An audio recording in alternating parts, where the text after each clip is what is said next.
World War One, my father was in the Territorial Army. They were in France a week after the war broke out, but he happened to have a knee injury and was invalided out 1918 time. I have a photograph here I can show you afterwards, taken at Halifax Barracks. And he was on light duties doing what you may say a policeman, keeping his eye on things and seeing who came in and who went out and what not. And somebody he spotted, and he thought he was helping himself to something that he knew didn't belong to him. So he went and says, "What are you up to?" He says, "Who are you? What you doing here?" Oh, he says, "I've been sent here as regimental shoemaker." And my father thought, I didn't know there was a job going here, but he says, "Oh no, you're not." He says, "You going on report, you'll land up somewhere else." And my father got this job in Halifax Barracks, repairing army boots. And they got a bonus, so much a pair then, you see, on top of his ordinary wage. And somewhere nearby there was a repair shop that had a finishing machine. My father never used a finishing machine.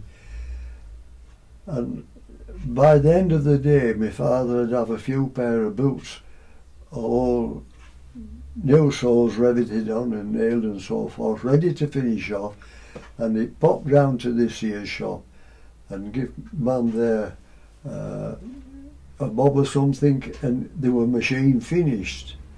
And my father says, now when I get back home we're having a finishing machine." So that was the introduction to a finishing machine. Now my father bought a little shop at Hellifield, 6 miles away, and set up virtually on his own. And he'd have a finishing machine. So he got one that's been disposed of somewhere, and a gas engine to drive it. Now then, somebody came to fix this up, an engineer, get it all set up, piped up the gas mains, and he worked on it for 3 days and couldn't get the engine to go.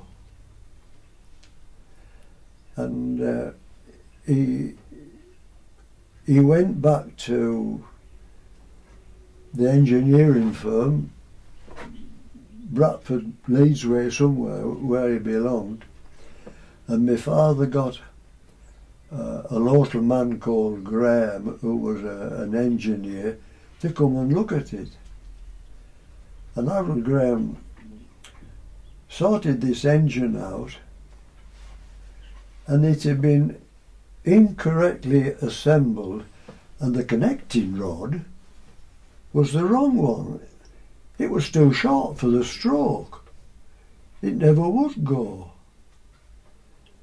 My father, honest as he was, had already paid for it, you see.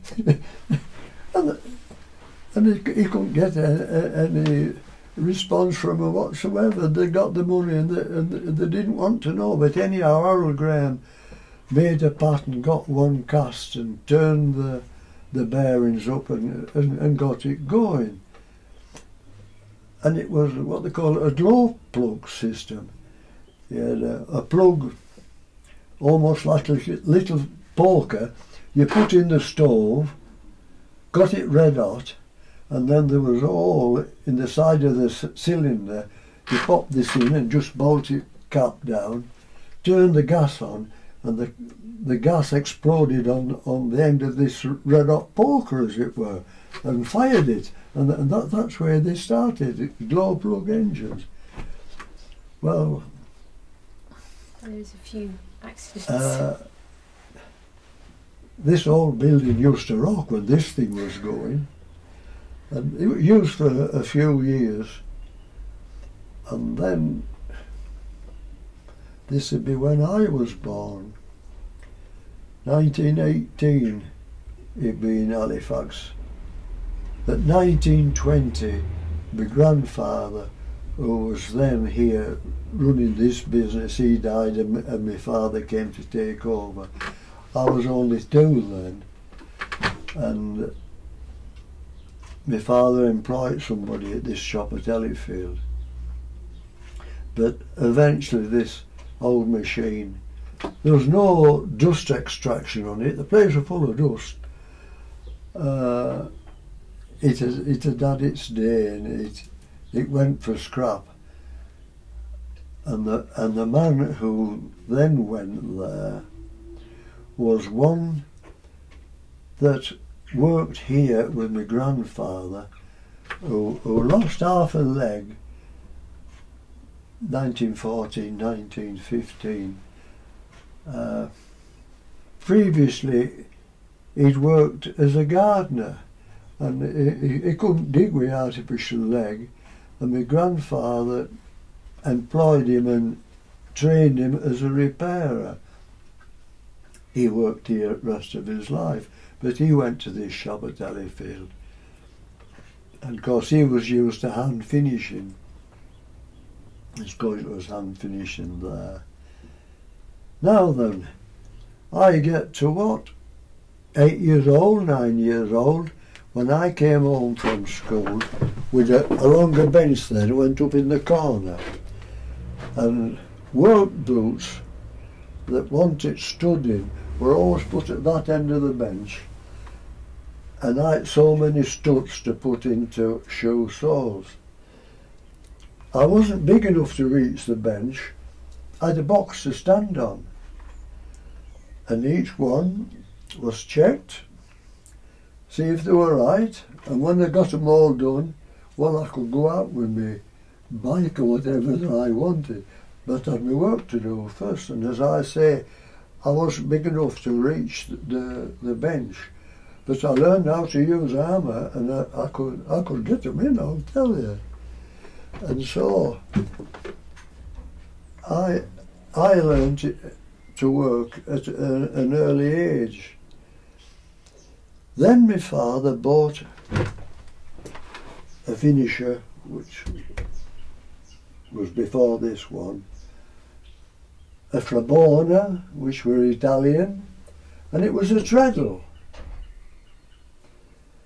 So my job then was to treadle this, because Edgar, I was telling you about, had an artificial leg. He couldn't stand on his artificial leg to treadle with the other. So this nailing of work boots was phased out, because I came home from school and I had to stand here and treadle probably for an hour. I'd have soon have been paddling my bike, but no. I had my work to do. But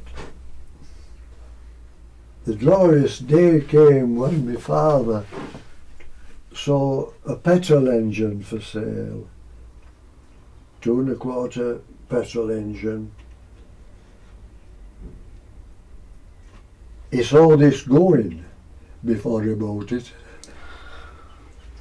and it used to be down below with the belt coming up and driving it. Best day's work my father ever did. Got me out of treadling.